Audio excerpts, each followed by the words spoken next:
हुआ था। तो आइए जानते हैं इस वीडियो में। दोस्तों, वीडियो में आगे बढ़ने से पहले अगर आपने हमारे चैनल को सब्सक्राइब नहीं किया है तो सब्सक्राइब जरूर करें और वीडियो को लाइक करें और इस वीडियो को ज़्यादा से ज़्यादा शेयर करें। दोस्तों, भगवान श्री कृष्ण जैसा योद्धा द्वापर युग में कोई नहीं था। भगवान श्री कृष्ण राम भगवान के अवतार थे। अपनी असीम शक्तियों से वह किसी को भी पल भर में ख़त्म कर सकते थे। लेकिन क्या आप जानते हैं, सूर्यपुत्र दानवीर कर्ण ने भगवान श्री कृष्ण की नगरी द्वारका पर आक्रमण किया था। जब कर्ण ने द्वारका पर आक्रमण किया तब भगवान श्री कृष्ण ने क्या किया?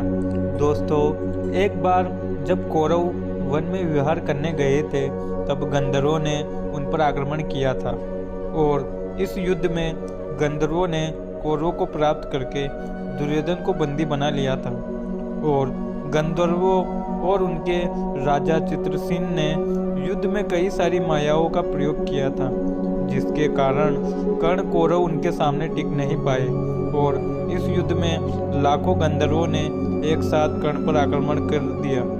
इसी तरह कर्ण का धनुष भी टूट गया था ही नहीं, क्योंकि कर्ण कभी भी विजय धनुष का इस्तेमाल नहीं किया करते थे। उसने तो केवल महाभारत के युद्ध में 17वें दिन अर्जुन के विरुद्ध उस विजय धनुष का प्रयोग किया था और इस युद्ध में अपने साधारण से धनुष के बलबूते कर्ण कोई भी दिव्यास्त्र नहीं चला पाए थे।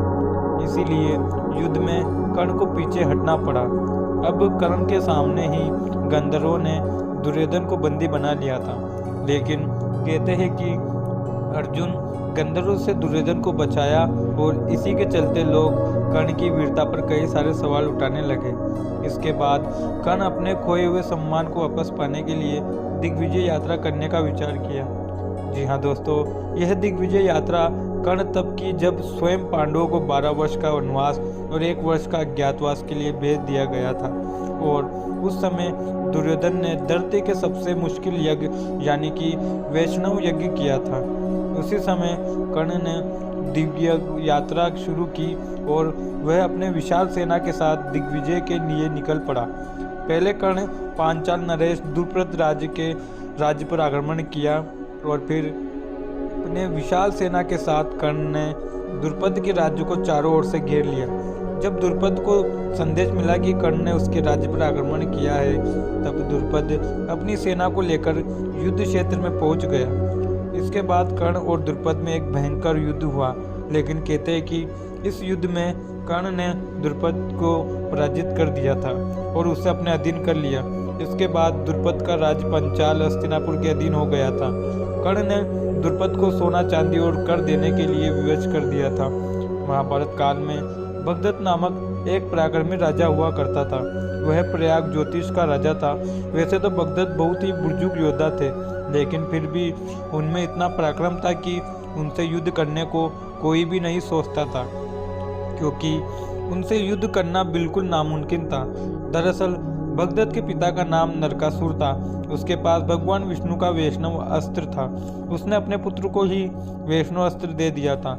वैष्णव अस्त्र किसी अस्त्र से नहीं रोका जा सकता था, लेकिन कर्ण ने अपने दिग्विजय यात्रा के दौरान महापराक्रमी भगदत्त को परास्त कर दिया था। दिग्विजय यात्रा के समय कर्ण ने भगदत्त के राज्य पर बड़े ही कुशलता के साथ आक्रमण किया और इसके बाद भगदत्त के साथ कर्ण का महायुद्ध हुआ तो कर्ण ने भगदत्त को परास्त करके एक वीर योद्धा कहलाए। इसके बाद कर्ण द्वापर नगरी में पहुंच गए, जहां पर श्री कृष्ण और बलराम था। बलराम अत्यधिक क्रोधित में था, क्योंकि उसने जैसे ही देखा कि कर्ण आ चुका है तो बलराम और ज़्यादा क्रोधित हो गया। इसे देखकर कर्ण ने कहा कि नहीं, आप क्रोधित ना होइए, क्योंकि मैं यहाँ पर आक्रमण करने नहीं आया हूँ। भगवान श्री कृष्ण जैसा योद्धा तो इस सृष्टि में कोई नहीं है, उनका सामना करना किसी के बस में नहीं है, इसलिए मैं यहाँ पर युद्ध करने नहीं आया हूँ। तो दोस्तों, इस प्रकार से कर्ण ने और भगवान श्री कृष्ण के कहने पर युद्ध नहीं किया। दोस्तों, वीडियो पसंद आई है तो लाइक करिए, शेयर करिए, चैनल पर नए हो तो चैनल को सब्सक्राइब करिए।